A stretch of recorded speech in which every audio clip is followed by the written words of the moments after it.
IADEB TV, uma herança de fé pra você. A paz do Senhor para todos, mais uma vez, estamos aqui para comentar as nossas lições bíblicas de adultos, que todos tenham uma ótima escola bíblica dominical, que o Espírito Santo de Deus ilumine a mente de cada professor, de cada coordenador, de cada pastor. Continue fortalecendo também a escola bíblica dominical, promova a escola bíblica dominical. A escola dominical, ela, dependendo da cultura do local, ela pode até andar sozinha, ela pode se autoalimentar. Mas, normalmente, a tendência de anos e anos de EBD, pelo que eu tenho visto, é de pouco a pouco cairmos na mesmice, no tradicional, sem novos voos, sem desafios. E então é importante que o superintendente, ou mesmo o pastor, ele possa incentivar. Aqui, no nosso estudo, nós estamos sorteando livros para aqueles que responderem perguntas. Então fique ligado, porque no centro das aulas nós estaremos fazendo perguntas pertinentes e você responda aí nos comentários, e ao final deste mês de janeiro, no início do mês de fevereiro, nós estaremos sorteando, então, muitos brindes para você. Fique aí ligado, hoje nós vamos falar sobre uma lição essencial, importantíssima, cujo tema é Jesus é Deus, lição de número 5. Vamos, coloca na tela aí o texto áureo. Ele diz: no princípio era o verbo, e o verbo estava com Deus, e o verbo era Deus. João capítulo 1 e o versículo 1. É algo sintomático que aqueles que querem negar a deidade de nosso Senhor Jesus Cristo, eles teriam que ignorar quase que completamente o livro de João.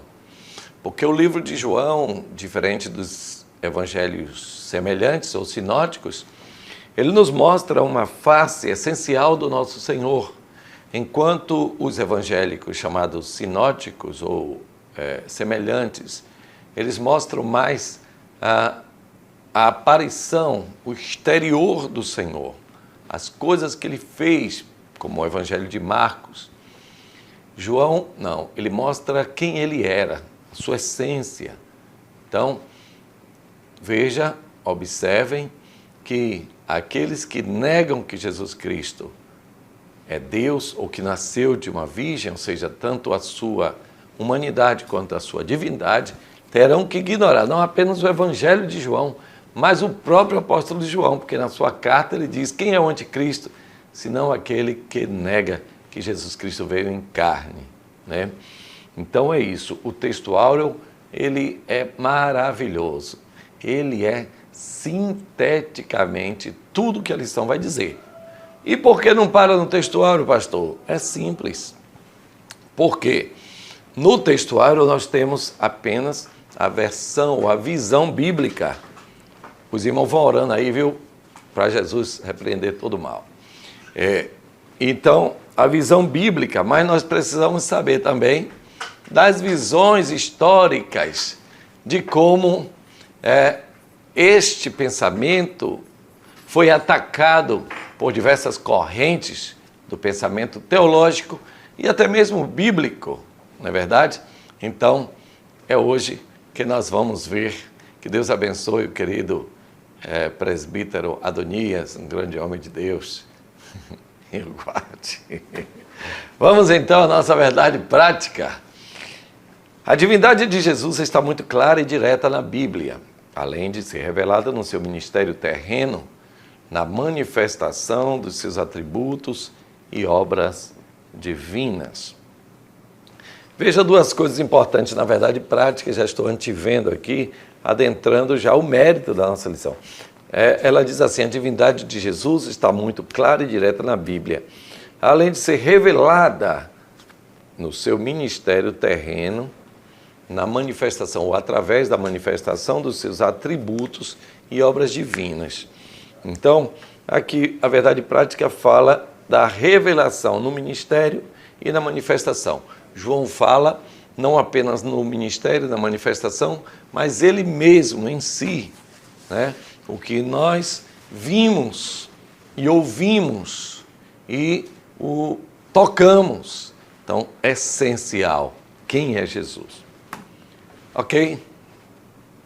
A leitura diária, ela vai mostrar, primeiro, na segunda-feira, o Salmo 45, versos 6 e 7, a divindade de Jesus segundo o salmista, numa terça, Isaías 9, 6, a deidade absoluta do Messias segundo o profeta.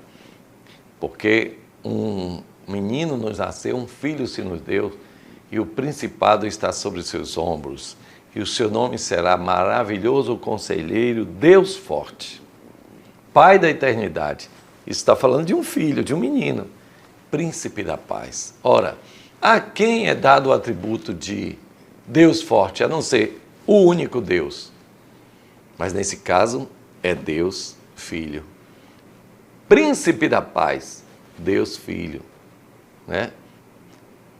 Então, Isaías mostra aqui a deidade absoluta do Messias. Quarta-feira, João capítulo 8, versículo 58, Jesus é o mesmo grande eu sou do Antigo Testamento. Então aqui é uma relação entre Cristo e o Pai. Antes que Abraão existisse, eu sou. Então esse eu sou denota, não é uma conotação, mas uma denotação de essência, de substância. Eu, Jesus Cristo, sou um com o Pai.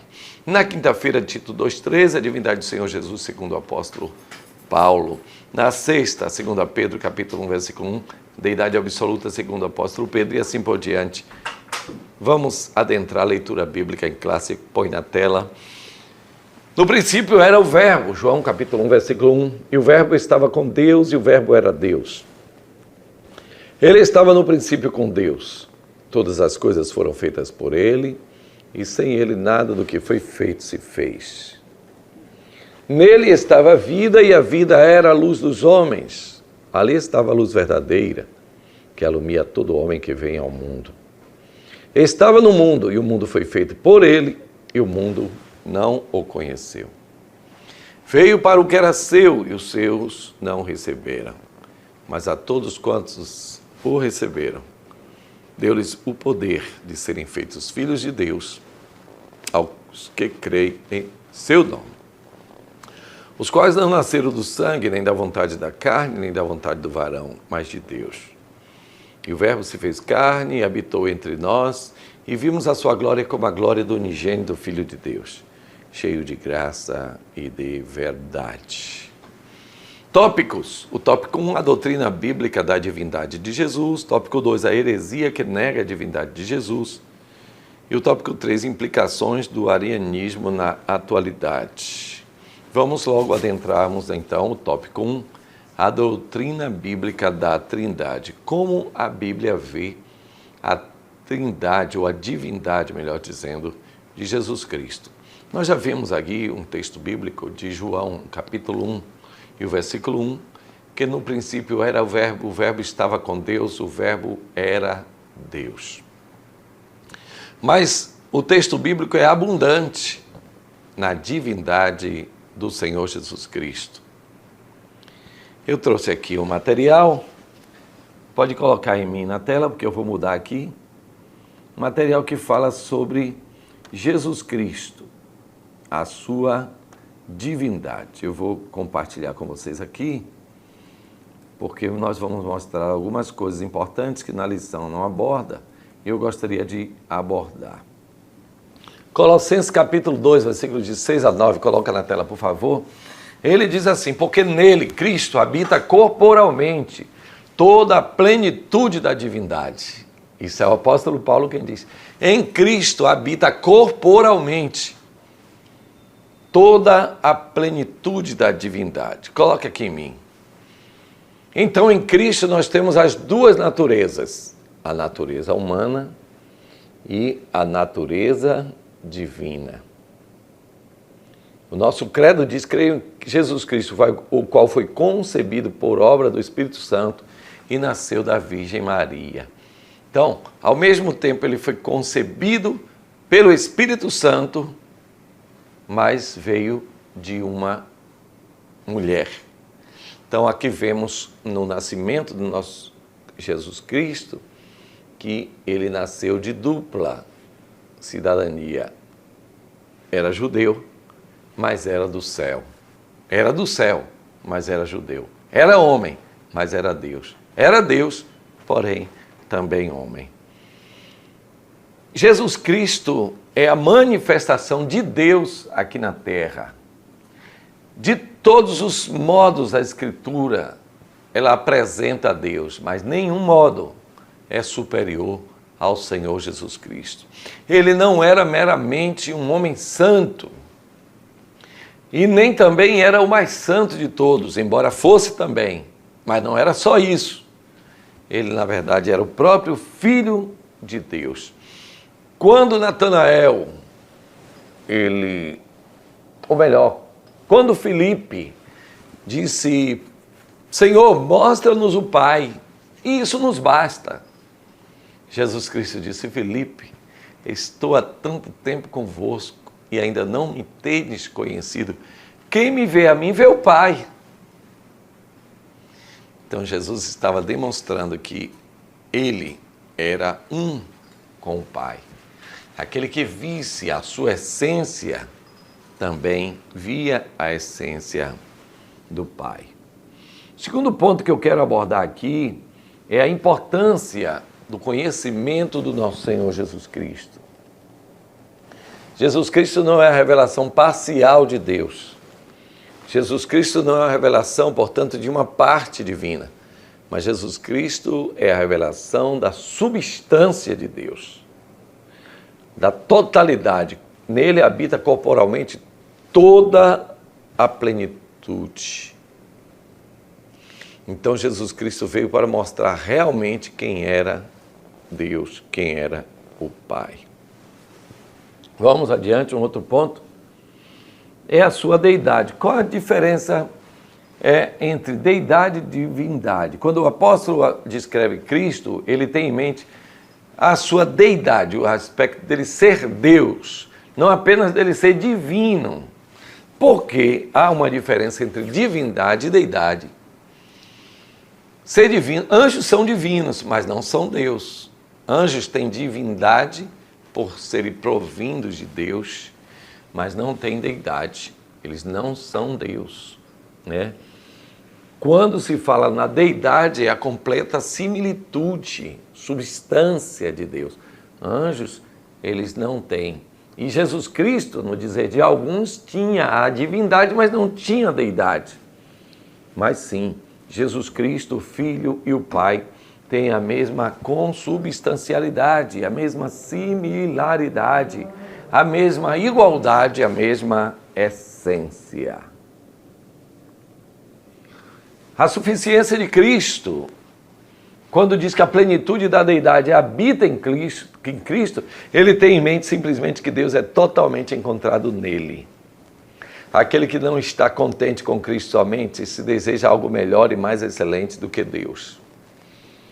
Ou seja, aquele que acha que Cristo é insuficiente, aquele que acha que a lei pode ser subjacente, complementar a Cristo, Deus também para você não adianta. Porque em Cristo há tudo que alguém possa querer e precisar encontrar acerca de Deus.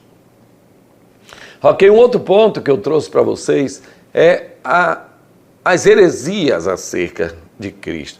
Na nossa lição, elas estão sinteticamente, mas aqui nós vamos fazer uma extensão. O primeiro é o bispo Apolinário, lá de Laodiceia.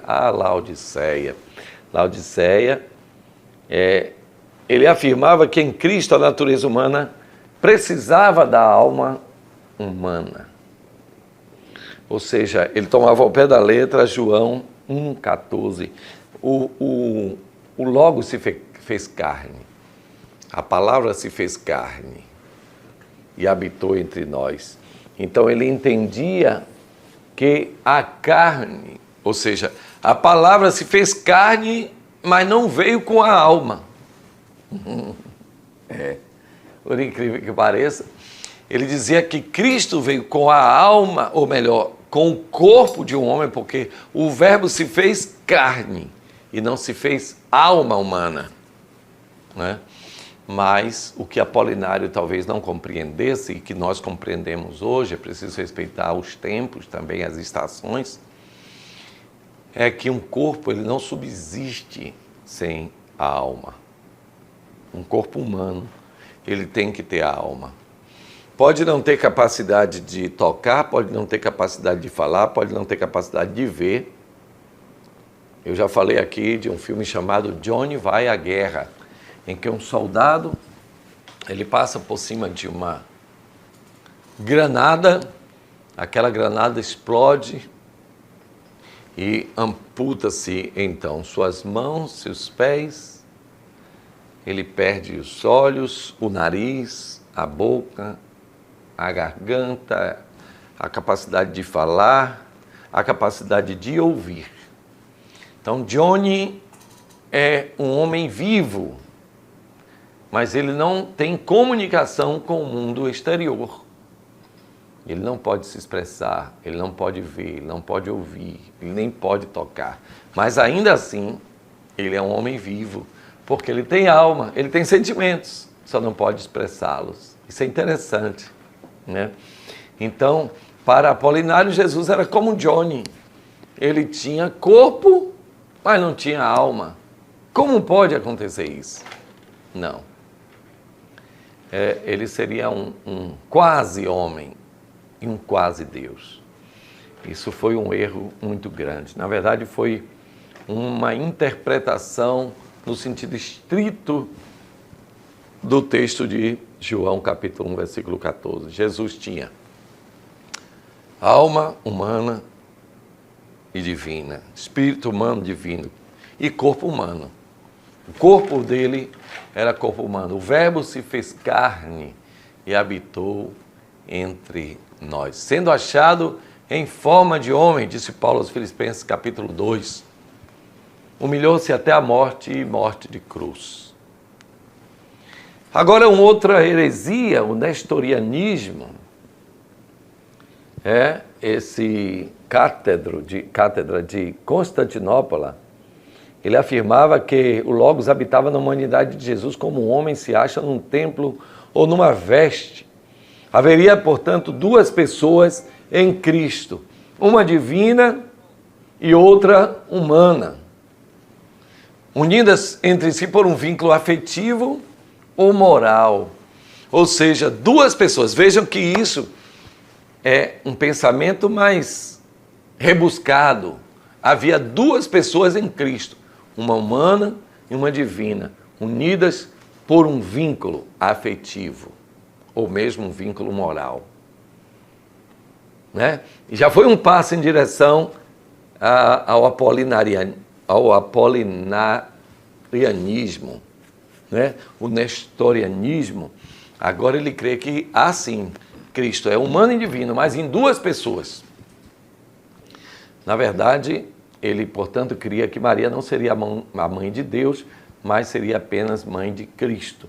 E, na verdade, nós cremos que realmente Maria, ela foi a mãe de Jesus, segundo a carne. Mas ela não tinha como ser mãe de Deus. Por quê? Porque um Deus é eterno e Maria é mortal, transitória, né? Ok. E como foi que ficou isso então, pastor? Explica aí. Na verdade, Jesus não era formado por duas pessoas dentro dele, unidas por um vínculo, não. Jesus era uma pessoa só, agora com duas naturezas, uma natureza humana e uma natureza divina. Monofisismo. Aqui o monofisismo, ele cria que Jesus tinha uma só natureza e uma só pessoa, a divina. Ele não cria que havia uma natureza uma natureza humana em Cristo. Então, o monofisismo cria que havia só uma natureza e uma só pessoa. Eutiques de Arquimandrita, Eutiques, que era o arquimandrita, o superior de um mosteiro de Constantinopla, afirmava que a natureza divina absorveu a humana, divinizando-a. Após a encarnação, só se poderia falar de uma natureza de Jesus, a divina.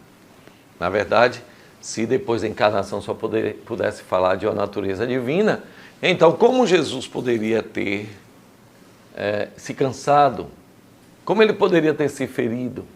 Como ele poderia ter morrido se um Deus não morre? Então, não se explica com a Escritura o monofisismo. Também deve ser rejeitado. O Concílio de Caledônia, diante de Constantinopla, em 451, foi um concílio depois do Concílio de Constantinopla, ou do Concílio de Niceia. Ele rejeitou esses extremos do nestorianismo e também do monofisismo, propondo em Cristo uma só pessoa, mas de duas naturezas. Então, o credo de Caledônia foi: ensinamos e professamos um único e idêntico Cristo em duas naturezas, não confusas e não transformadas, não divididas, não separadas, pois a união das naturezas não suprimiu as diferenças.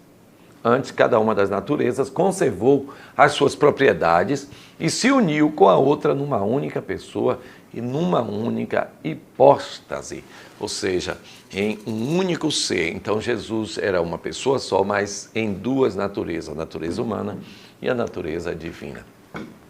É importante, portanto, repito, que nós, professores, não estudemos apenas aquilo que está posto na Bíblia. A Bíblia é o fundamento e devemos estudar a Bíblia Sagrada e ensiná-la.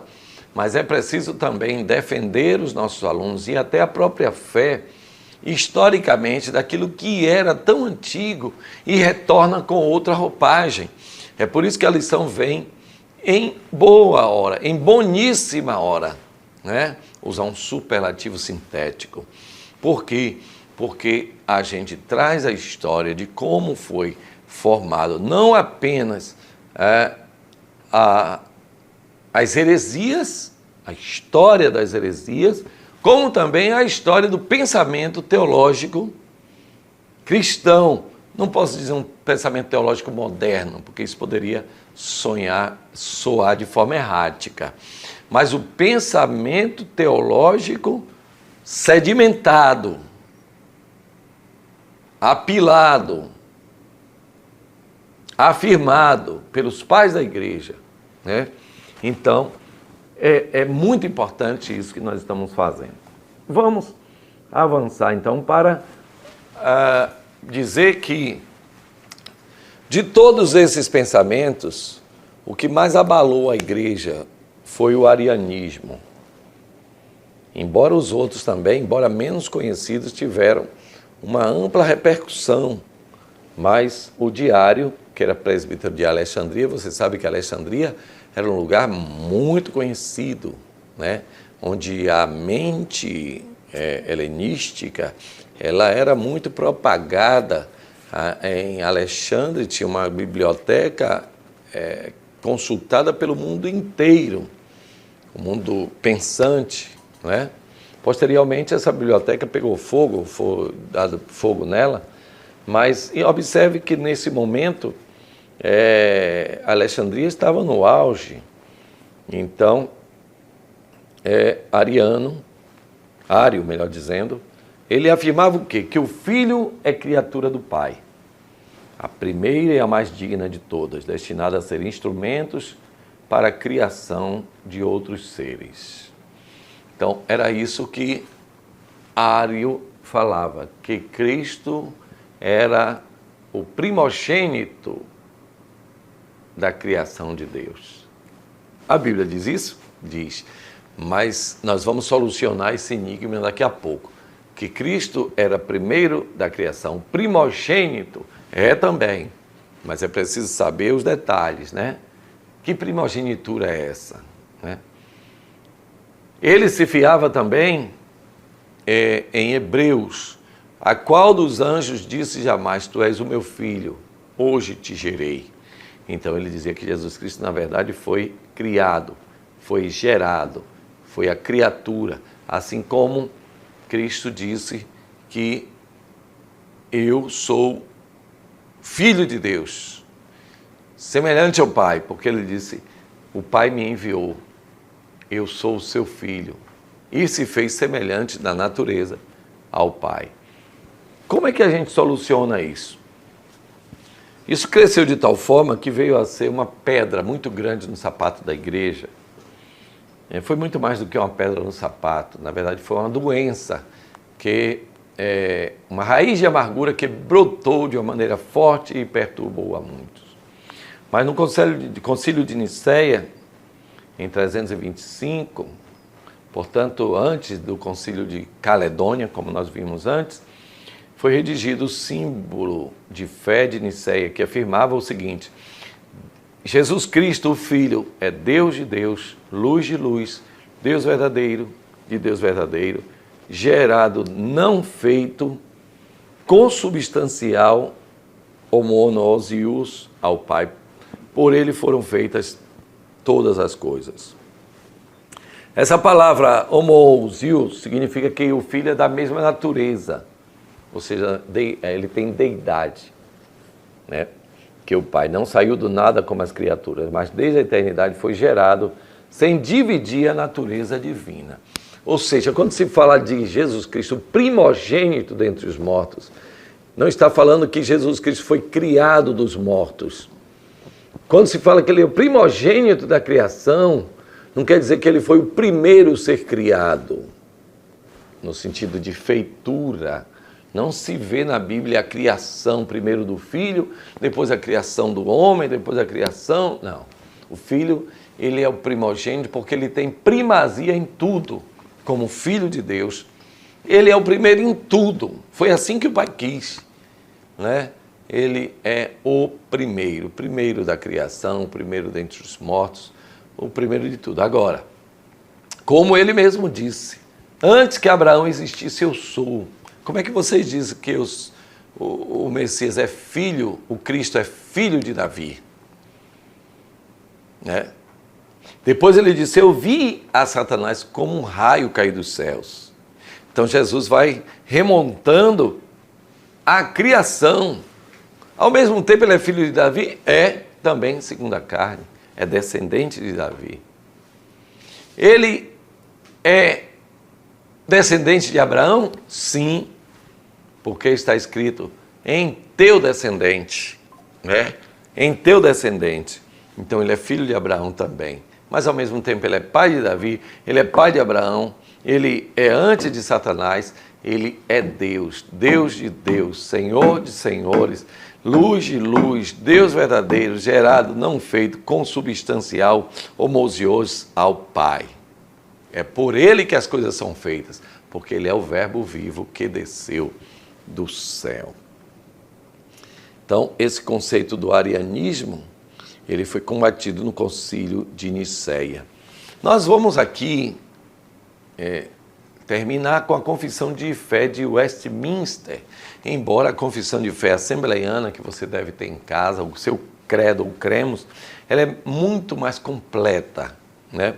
Esse credo de Westminster, ele é bem antigo, mas ainda é um documento maravilhoso.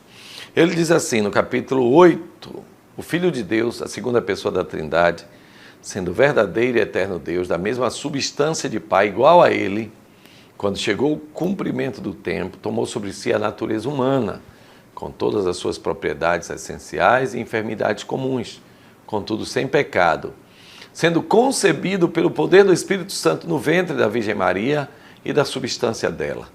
As duas naturezas inteiras, perfeitas e distintas, a divindade e a humanidade, foram inseparavelmente unidas em uma só pessoa, sem conversão, composição ou confusão.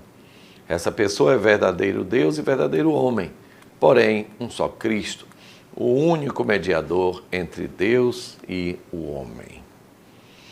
Portanto, meus amados irmãos, neste momento nós estamos terminando esta nossa aula, agradecendo muito a Deus, a vida de cada um de vocês e pedindo que vocês continuem a comentar. E você, quero fazer aqui um desafio, que faz parte dos nossos desafios. Qual livro você leu já esse ano? Já começou a ler algum livro?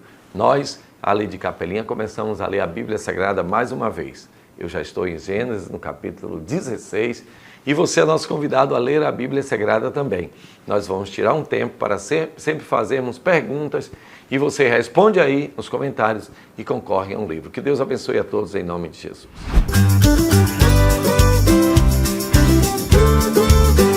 CEADEB TV, uma herança de fé pra você.